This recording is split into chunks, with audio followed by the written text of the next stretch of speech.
mu nekk ay bâtiment yu rafet muy ay salle de classe wala salle informatique wala seen restaurant bi waaye itam ba tey mu am ay garab yu rafet fi nga xam ne mooy ci kuuru école bi waaye teewul li nga xam ne moom mooy école tout tànk SOS bi nekk fii ci quartier Jamwelli Tambacounda dafay dund ci ay jafe-jafe ndaxte amuñu budget bi doy ngir nu mu war a doxalee ci biir année scolaire bi yépp. dépense bi ci la ñuy fay courant ci la ñuy fay ndox ci la ñuy fay yenn enseignants yi ci la ñuy subventionné cantine bi donc loolu yëpp moom lañ koy te dañuy assurer élèves yi élèves booy gis mu fiy jàng chaque année dañ koy assurer donc loolu tamit am na fi ba tax na dañuy ñaan toujours nit ñi ñu ñuy jàppale. waaw ñu ñuy jàppale parce que su ñuy jàppale woon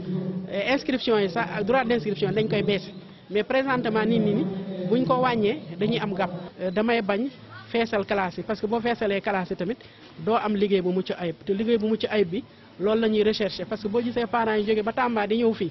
non seulement dañuy wut lool mais encore ñàkk a dem grève bi parce que fii dafa sori. directeur des programmes village des enfants SOS Tamaro Touré moom nag bëgg na daal ñi nga xam ne ñoom ñooy kuréelu waajuru ndongo yi ñu gën a jàppale école bii di école SOS bi nekk ci quartier Jamwelli Tambacounda. waaye nag ci leneen lu ñu mën a jàpp mooy ren ñett ñi nga xam ne ñoo jëkk ci classe bu nekk ñu daal di leen jox ay raaya ay diplôme